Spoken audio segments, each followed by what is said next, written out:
Hello, Dark Reader. I hope my mic isn't too loud. I just thought about that last minute. Welcome to Dark Side of the Library podcast.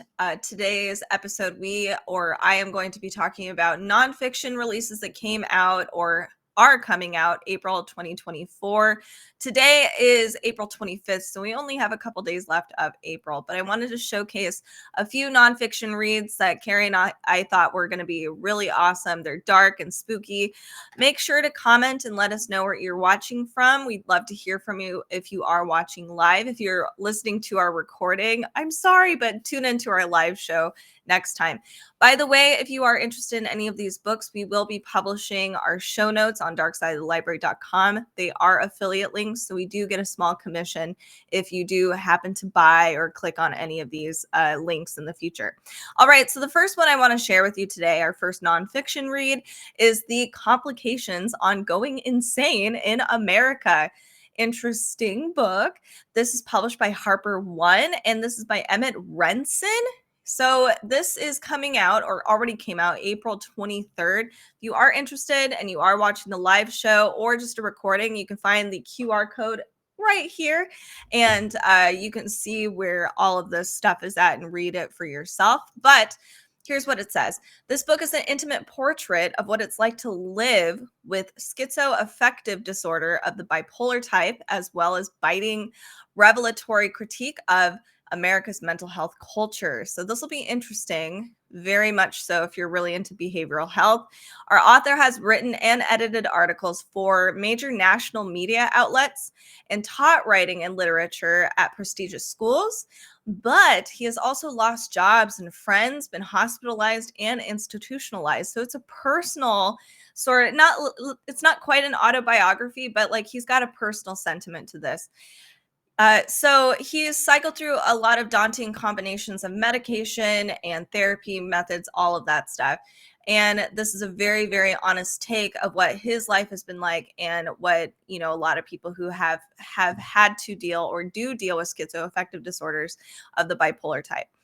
So going beyond the usual paeans against stigma and for understanding, our author confronts the dysfunction in current mental health narratives, contrasting what he calls mental illness, quote, high culture, in which we affirm the prevalence of anxiety and encourage regular therapy, insisting that the, quote, mentally ill aren't dangerous or even weird, with even progressive society's inability to contend with people with more severe forms of mental illness. Those people we pass on the street talking to themselves, those caught in the loop between hospitals or prisons, or even those we cannot tolerate in our own schools, offices, and lives, including the author himself. So this is a pretty raw, honest, sometimes brutal, just aspects of the author's personal life, from what it's like to see 4 different psychiatrists in 1 year and the nature of psychotic breaks, to a harrowing diary that logs exactly what happens when he stops taking his medication, and the unexpected kinship he discovers with an incarcerated spree killer with schizophrenia. Lots of really interesting stuff here. It's a blend of memoir, cultural commentary. This is something that you're interested in. Check out The Complications of Going Insane. That is here in the QR code. That is by Emmett Rensin, also in our show notes. The next book I want to share with you is The First Last Man, Mary Shelley and the Postapocalyptic Imagination. I'm excited. I like the title already. This came out April 16th. It's by Eileen M. Hunt. Beyond her famous creation, the nightmarish vision of Frankenstein's creature, Mary Shelley's most endearing influence on politics, literature, and art perhaps stem from the legacy of her lesser-known novel about the near extinction of the human species through war, disease, and corruption.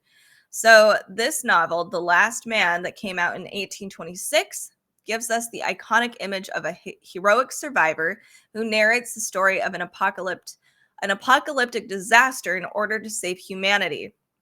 If not as a species, then at least as a practice of compassion or humaneness. In visual and musical arts from 1826 to the present, this post-apocalyptic figure has transmogrified from the last man, quote, into the globally familiar filmic images of the quote invisible man and the quote final girl. So interesting. Reading Shelley's work against the background of epidemic literature and political thought from ancient Greece to COVID, Eileen, our author, reveals how Shelley's post-apocalyptic imagination has shaped sci-fi and dystopian writing from H.G. Wells, M.P. Sheel, and George Orwell to Octavia Butler, Margaret Atwood, and so many other people. Through archival research into Shelley's personal journals and other writings, Hunt, our author, unearths Shelley's ruminations on her own personal experiences of loss, including the death of her young children and her family to disease, and the drowning of her husband, Percy Bysshe Shelley. Sorry if I said that incorrectly. I need to do more research on Mary Shelley personally, but this sounds very interesting. Shelley, through her grief, started to study a Greek tragedy, and through which she developed the thinking about like the plague, conflict, and collective responsibility that now you can see in her fiction actually emerges. So we see from her readings of classic works of plague literature to her own translation of Sophocles' Oedipus Rex, and from her own or her authorship of the first major modern pandemic novel to her continued influence on contemporary pop culture, Shelley gave rise to a tradition of post-apocalyptic thought that asks a question that the COVID-19 pandemic has made newly urgent for many. What do humans do after disaster? Sorry, I don't know why that was so hard for me to get through. I'm excited to read this, but I also feel like I need a lot more for myself. I need to read more Mary Shelley and her works and then read this later. It'd be kind of cool to see if you can have two different novels side by side, read some of her works alongside with this one. So this is the first Last Man. Mary Shelley and the Post-Apocalyptic Imagination. This is by Eileen M. Hunt. So something a little lighter for our witches out there. Next is Houseplant HortOCCULTure. Isn't that funny? Green Magic for Indoor Spaces. This came out April 8th. Honestly, the cover looks really great. I love what they did here with the play on words. I'm a sucker for that. So this is by David Hunter, and Juliet Diaz is the forward writer here. So infuse magic into every act of indoor plant care. I know a lot of us are actually more doing indoor plants these days. Hold on a second. So that can be tough as somebody that is also doing indoor plants. But no plant is just ever a house plant. I've even named my plants. I know that sounds a little crazy, but I do. Whether you are a green witch or merely a horticurious, you can learn how to successfully grow potted plants, connect with their spiritual energies, and partner with them for magic. Have not done that. Our author provides practical tips on substrates, pests, watering, and other elements of plant care. He also shares ideas for incorporating magic into every step, such as drawing sigils on your grow lights, pushing energy into the soil, and putting crystals in your watering can. All these suggestions and more will help your monstera, fern, orchid, and other indoor flora thrive. From begonias to bromeliads, which I haven't heard of before. Maybe I'm going to have to look up all these new plants and put them in my house. So this book features easy to grow, easy to find plants, and their occult correspondences. This sounds really, really fun. I love the combination of plant growing and magic together. I have the Green Witch book and it's a lot of fun, but it's mostly for outdoor plants. It's cool that we have something a little more approachable for everybody. Not all of us have yards or big spaces for outdoor gardening, so having something that's for indoor plants is really special. So this is Houseplant HortOCCULTure, Green Magic for Indoor Spaces. Next, I know we're talking about disease a lot, This next one is about the human disease, how we create pandemics from our bodies to our beliefs. Ooh, this one probably is a little heavy. The publisher is the MIT Press. Again, if you are interested and you are watching live, I have not been turning the QR codes because I got too excited. I forgot. I don't know why. Anyway, QR code on the side. You can also find in the description down below all of the links to all of these books. All right, so the human disease. COVID-19 pandemic will not be our last. Yes, because what makes us vulnerable to pandemics also is what makes us human. That is uncomfortable, but all too timely. That is the uncomfortable but all too timely message of this book, which travels through history and around the globe to examine how and why pandemics are an inescapable threat to our own making, drawing on dozens of disciplines from medicine, epidemiology, and microbiology to anthropology, sociology, ecology, and neuroscience, as well as unique expertise in public education about pandemic risks. Biological anthropologist Sabrina Sholts, who is the author of this book, identifies the human traits and tendencies that double as pandemic liabilities, from the anatomy that defines us to the misperceptions that divide us. This is really interesting. This book weaves together a wealth of personal experiences, scientific findings, and his.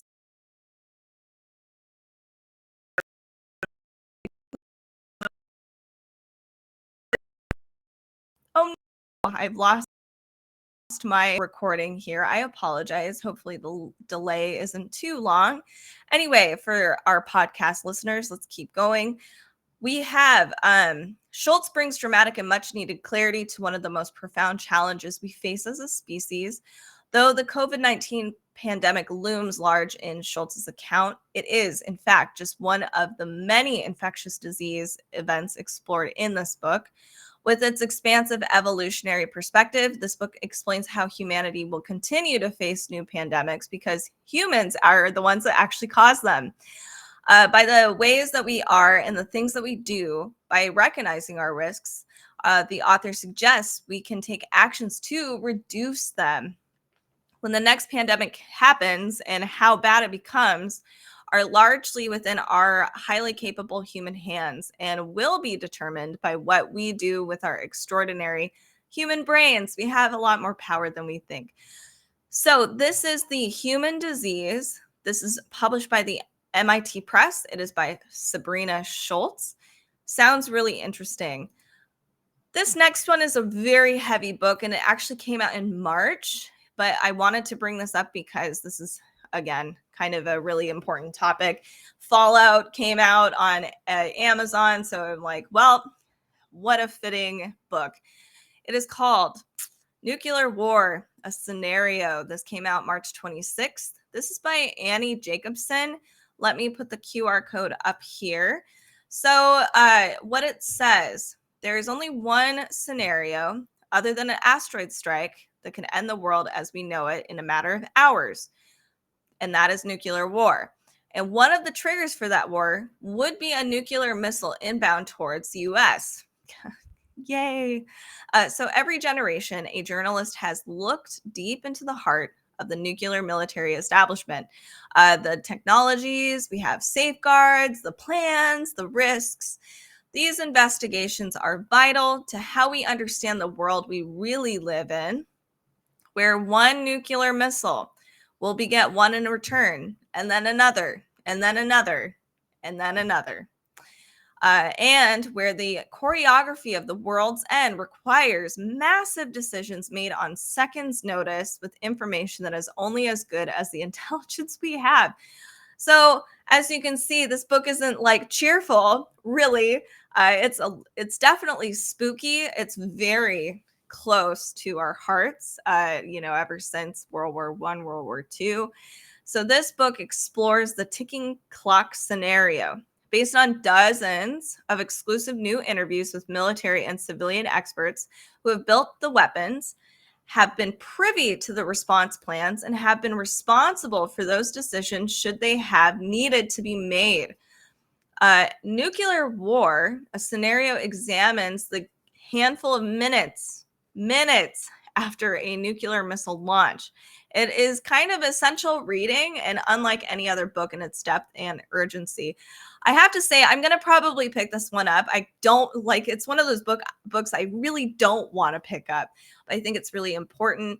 It's a really unique take, and it's relevant. So this is called Nuclear War, a Scenario by Annie Jacobsen. All right. The next book, so we only have 2 books left. There wasn't a ton of nonfiction reads that were coming out in April that we thought, oh, it's kind of scary. And that includes this book. This one's not very scary at all, but it's kind of fun. It is The Secret Lives of Booksellers and Librarians. You know us here. We love books. So we're like, hey, book lovers, booksellers, and librarians. Something relatable to what we do. This is by James Patterson and Matt Eversmann. So yeah, the James Patterson. Here we go. It says, to be a bookseller or a librarian, you have to play detective. How fun. You have to be a treasure hunter, a matchmaker, an advocate, a visionary. Why don't we respect our librarians and booksellers more?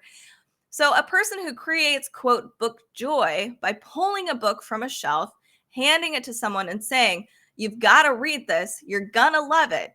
So step inside this book and enter a world where you can feed your curiosities, discover new voices, find whatever you want or require. This place has the magic of rainbows and unicorns, but it's also a business, the book business. Meet the smart and talented people who live between the pages and who can't wait to help you find your next favorite book. This is great for just people who enjoy books, general books, not just horror reads, which is kind of, obviously our big thing, but just books in general. Maybe there's a new genre that you never thought you would enjoy that might be something you would want to explore after reading this one. So check this one out. This is definitely lighthearted. The publisher is Little Brown and Company. It's The Secret Lives of Booksellers and Librarians by James Patterson and Matt Eversmann. Our last book is one I'm actually shocked. I didn't think a ton of people would pick this one up, but I saw it on Bookstagram even today, and it came out April 2nd. It's called Sociopath, a memoir. It's by Ph.D. or Dr.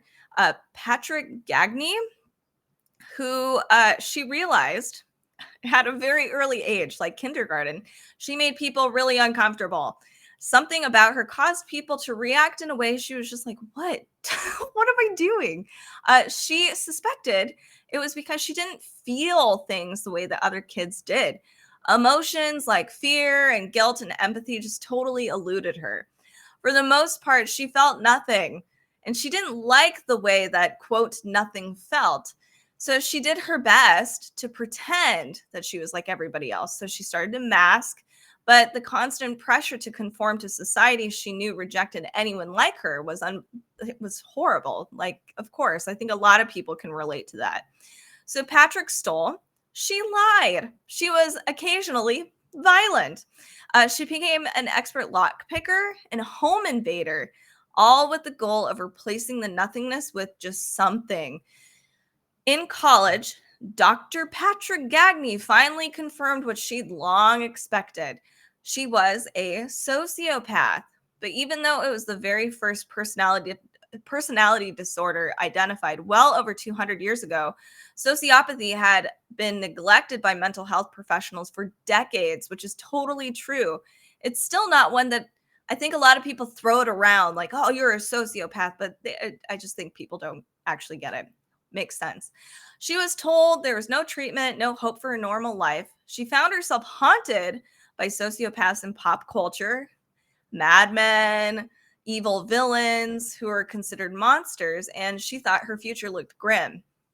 But when Patric reconnects with an old flame, she gets a glimpse of a future beyond her diagnosis.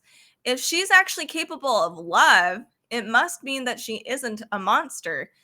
With the help of her sweetheart, and some characters she meets along the way, she embarks on a mission to prove that the millions of Americans who share her diagnosis aren't all monsters either. This is a really cool book. So it's not like super dark. It's just changing the narrative and changing our perspective and being a little more, compassionate and empathetic. Like, we all, including sociopaths, don't get a choice. Like, that is just what, I mean, it just happens. It's not like, oh, oops, I just want to be this. So this is a really inspiring story. It's a great journey that talks about how she changed her fate and how she managed to build a whole life filled with love and empathy and hope. So this is a cool book. Sounds really cool. I'm excited. So this is Sociopath. This is a memoir. This came out April 2nd, and it's by Dr. Patric Gagne. And that is actually the final book of this entire podcast for nonfiction releases that came out in April 2024. We will be going over some young adult reads as well, and some, I think, comic books and graphic novels, unless I've already done it.